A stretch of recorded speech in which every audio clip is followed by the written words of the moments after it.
Sir எஸ்பிபிக்கு நீங்க வந்து பிரியமானவளே படத்துல வந்து கிளைமேக்ஸ் போர்ஷன்ல மட்டும் நீங்க வந்து ஆமாம், அது அது ஒரு நல்ல அருமையான ஆனா மறக்க முடியாத ஒரு அவருடைய விஷயம். வாய்ஸ் த்ரோட்ட பார்த்துருப்பாங்க. சடனா கிளைமேக்ஸ்ல மட்டும் உங்க வாய்ஸ் இல்லை, அது என்னால் நீங்கள் ஆனா கண்டுபிடிக்க முடியாது. கண்டுபிடிக்காத அளவுக்கு நீங்க முடியாது பேசியிருப்பீங்க. முடியாது. ஏன்னா அதுதான் கேட்க வரேன். பேசிக்காக நானும் ஒரு சிங்கர்மா. என்னுடைய பாலு அண்ணா வந்து நமக்கு இன்ஸ்பிரேஷன். அது அவர் ஒரு கடவுள்.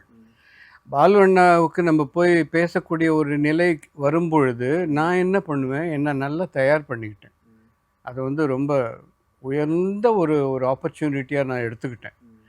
அப்படி வந்த வாய்ப்பை அதே மாதிரி பாலு அண்ணாவும் என்னை பற்றி, பாலு அண்ணாவுக்கு அந்த படத்தில் நான் பேசுனது நான் தான் பேசுனேன்னு தெரியக்கூடாதுன்னே பண்ணினேன்.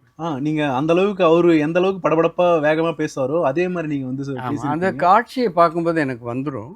அது அது ஒரு இயற்கையான ஒரு ஒரு வலிமை, டேலண்ட், எப்படி வேணா அதை பார்த்துட்டு சொல்லலாம். எஸ்பிபி அவர்கள் ஏதாச்சும் சொன்னாரா? அவர் அந்த நேரத்தில் ஃபாரின்ல எங்கே இருந்தார். அந்த போர்ஷன் டப் பண்ணும்போது அவர் இந்தியாவிலே இல்லை. அதனால் ஆல்டர்னேட் ஆல்டர்னேட் ஆர்டிஸ்ட்டு கிடைக்காதா? ஆனால் ஒரே ஒரு ஆர்டிஸ்ட் மட்டும் ஆல்டர்னேட் கிடைக்கல அந்த டைமில். யாருக்கு சார்? நீங்கள் தான் சொல்லணும். உங்களுக்கு?